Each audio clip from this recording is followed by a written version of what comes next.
Like and subscribe and click the bell icon to get new video updates. How Four Corners investigated alleged torture and mistreatment by Australian soldiers in East Timor. This story began before Afghanistan, said the former SAS soldier. It started in East Timor. We were sitting in my pokey hotel room in a capital city.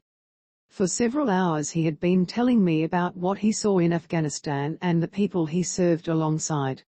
He had told me of dark events that had stained the honour and reputation of the most elite and celebrated regiment in the Australian Army, the SAS.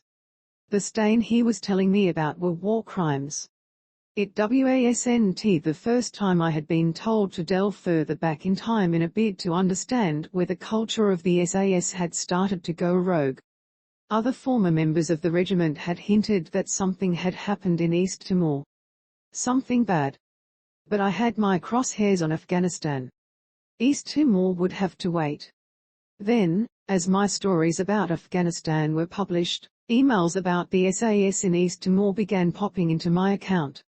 I wonder if you have ever considered going back to 1999 and East Timor, where, name redacted, was one of the first SAS soldiers to be investigated for dubious shooting activity, wrote one former SAS veteran in 2020. The NZSAS soldiers would not testify. I believe this incident was the start of the SAS culture issues. I thought it pertinent to draw your attention to allegations that were made against SAS members from the 1999 Interfit operation in East Timor, wrote another. It would appear as though the most recent discoveries about Afghanistan mirror the historic allegations from East Timor. Multiple allegations were made, including unlawful killing and abuse of deceased persons. Then came another email. It was from another ex-serviceman who said he had evidence that something went bad in East Timor. A week later we met at a regional fast food joint, where he slipped a manila envelope across the greasy table. "Don't open it here," he said. Later, in the car outside, I unsealed the envelope. Inside were Australian military police witness statements. The names of the witnesses were all coded. There was Soldier X, Soldier M, Soldier U, and so on. I kept reading. Holy F.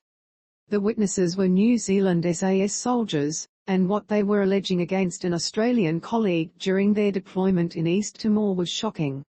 I slipped the statements back into the envelope and started the long drive back to my hotel. Back in my office in Brisbane I started to read the statements, line by line. The main incident the Kiwis were being asked about was a firefight with pro-Indonesia militia outside the border town of Swai on October 6, 1999. The Australian SAS had been caught in an ambush and two of their soldiers had been badly wounded. In the counterattack they had killed 2 militiamen. But it was clear from the statements that the New Zealand SAS soldiers who were there in the aftermath were disturbed by what had unfolded. Read more. One spoke of how he was told by a comrade that an Australian SAS soldier had fired on one of the men as he was running away. Others spoke of seeing him kicking and punching the bodies. Others say they were told that he had shot the corpses at close range. Another thought at the time, if he's lost it. A Kiwi SAS commander regarded the Australian as a loose cannon and often unprofessional on operations. He told his soldiers not to emulate the cowboy attitude of the Australian SAS. Nestled among the Kiwi SAS statements was one that didn't have a code name. The witness was clearly identified. Her name was Andrina Gill. In October 1999 she was a New Zealand legal officer assigned to Interfit's legal office in Dili. In her statement to the Australian military police investigators, she recounted how a Kiwi SAS soldier told her how his Australian comrades were undertaking dodgy, sick activity.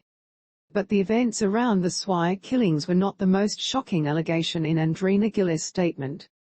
On page 3, Captain Gill recounted how she was told by Australian military police about the mistreatment of Timorese detainees at the Special Forces compound at Dili's heliport. Sleep deprivation, lack of food and water, rough treatment, use of handcuffs, use of blindfolds, use of white noise, use of stress positions, stripping them and leaving them naked, and physical beatings. Andrina Gill told the investigators how she took her concerns to her boss, the Australian Chief Legal Officer. He made jokes about food deprivation and detainees being stripped naked, she said in her statement. She also recounted the story of a wounded detainee named Nadis Bal, and how he had been dragged from his hospital bed and interrogated. When he was returned, his wounds were oozing blood and pus. We tracked Andrina Gill down to her home in New Zealand. When I called her, she seemed wary. She wanted to know more about this nosy,